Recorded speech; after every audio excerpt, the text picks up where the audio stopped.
Apakah kasus IKTP dan kasus korupsi Wisma Atlet Hambalang yang membuatnya sesumbar mengatakan bahwa dirinya telah membuat mantan Presiden SBY bersujud menyembah dirinya? Bukankah itu adalah kesombongan diri yang sangat luar biasa? Walaupun saya bukan pendukung Pak SBY, tetap saja saya merasa geli mendengar pernyataan seperti itu. Kesesumbaran Kamarudin Simanjuntak ini tak hanya terkait perkara-perkara yang pernah dia tangani, tetapi juga terkait masalah pribadinya.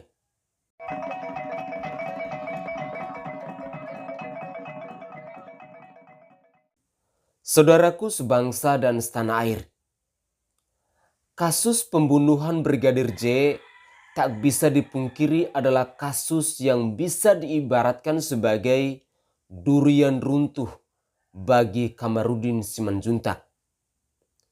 Tak hanya Kamarudin Simanjuntak, beberapa nama pengecara yang melibatkan diri dalam kasus transnasional ini pun mendapatkan keuntungan dalam bentuk yang berbeda dari kasus yang mengerikan ini. Nama-nama pengecara yang sebelumnya tak pernah terdengar, begitu tersangkut pada kasus pembunuhan Brigadir J yang melibatkan deretan panjang nama pejabat Polri, sekarang menjadi terdengar walaupun tak spektakuler Kamarudin Simanjuntak. Saya harus akui bahwa dalam upaya membela kepentingan kliennya, keluarga Brigadir J sejak dari awal Kamarudin Simanjuntak sudah ngegas, detail, dan tak ragu-ragu dalam melemparkan isu-isu yang mampu membuat semua orang tercengang. Pada awalnya saya berpikir cerdas nih pengecara. Tapi semakin hari, aksi dari Kamarudin Simanjuntak ini semakin terlihat seperti pengecara yang memanfaatkan kesempatan dalam kesempitan untuk menaikkan level langitnya dia di atas level langit Hotman Paris.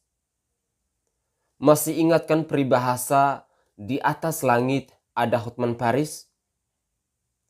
Banyak hal diungkapkan Kamarudin Simanjuntak yang pada akhirnya membuat penyelidikan pembunuhan Brigadir J menjadi avut-avutan, tidak konstruktif, dan tidak fokus lagi.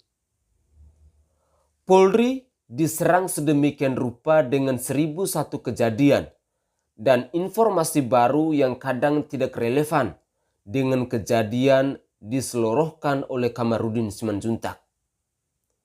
Yang menurut saya adalah sebuah langkah yang salah yang membuat Kamarudin Simanjuntak ini kehilangan buruan yang sesungguhnya. Upaya dari Kamarudin Simanjuntak untuk bisa dikenal dan dipandang sebagai pengecara papan atas ketika dirinya terlibat pada kasus-kasus besar sebelumnya. Sebut saja di kasus IKTP dan kasus korupsi Wisma Atlet Hambalang, yang membuatnya sesumbar mengatakan bahwa dirinya telah membuat Presiden SBY bersujud menyembah dirinya. Walaupun saya bukan pendukung SBY, tetap saja saya merasa geli mendengar pernyataan seperti itu. Kesesumbaran Kamarudin Simanjuntak ini tak hanya terkait perkara-perkara besar yang pernah dia tangani, tetapi juga terkait masalah pribadinya. Satu saat Kamarudin mengatakan bahwa istri dan anaknya sempat dibakar hidup-hidup oleh orang yang tidak dikenal saat dirinya menjadi pengecara Rahmawati Soekarno Putri. Kamarudin seakan memanfaatkan kejadian ini yang menimpa istri dan anaknya menjadi alasan atau motivasi mengapa dirinya menjadi pengecara yang berani. Atas kejadian yang menimpa anak dan istrinya tersebut, bagi saya adalah gambaran seorang yang berani tanpa memperhitungkan keselamatan anak dan istrinya, walaupun tidak sampai meninggal dunia. Kamarudin Simanjuntak tidak mampu untuk menjaga keselamatan keluarganya di atas ambisi dirinya untuk menjadi seorang pengacara terkenal. Sesumbar terakhir dan masih segar adalah pernyataan Kamarudin Simanjuntak yang mengatakan bahwa hukum paling rusak di era Presiden Joko Widodo. Pernyataan ini langsung memperlihatkan pada kita semua, tak hanya Kamarudin Simanjuntak yang lupa bahwa tanpa campur tangan Presiden Jokowi, kasus Brigadir J akan berjalan di tempat. Tetapi juga memperlihatkan betapa Kamarudin Simanjuntak adalah seorang yang kufur nikmat.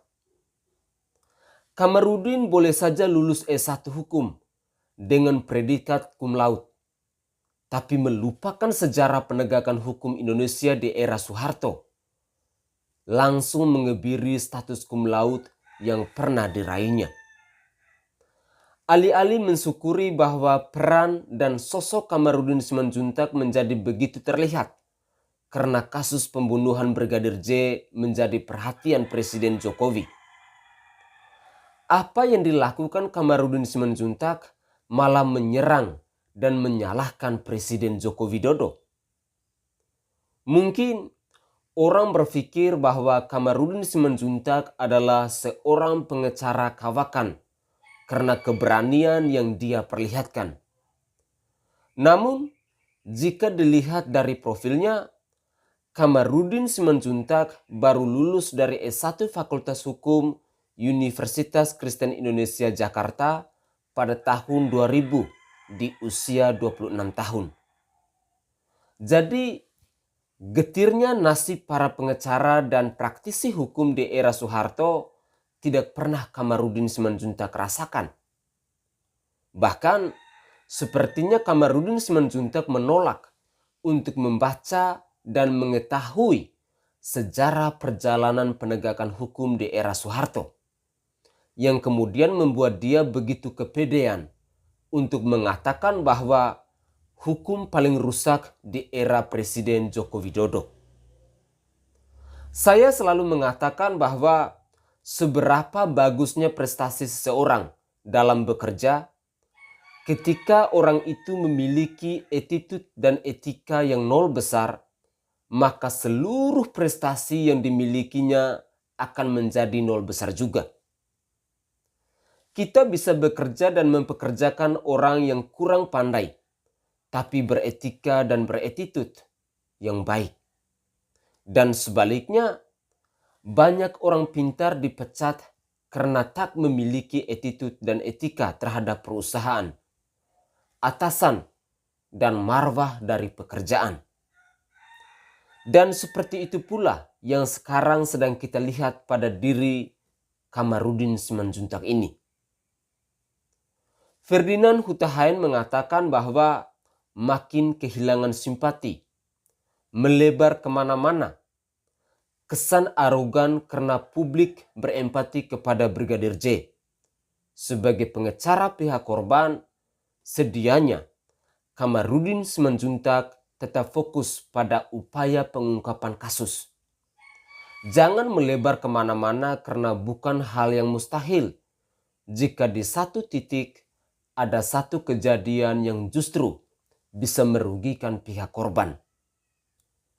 Kamarudin Simanjuntak seakan memaksakan diri untuk bisa terlihat sebagai orang yang telah membongkar perkara besar, sehingga di masa depan dia bisa sesumbar mengatakan bahwa dirinya telah membuat Presiden Joko Widodo bersujud menyembah dirinya. Seperti halnya dia sesumbar mengatakan telah membuat Presiden SBY bersujud menyembah dirinya juga. Kamarudin Simanjuntak mampu mengatakan bahwa hukum paling rusak di era Presiden Joko Widodo.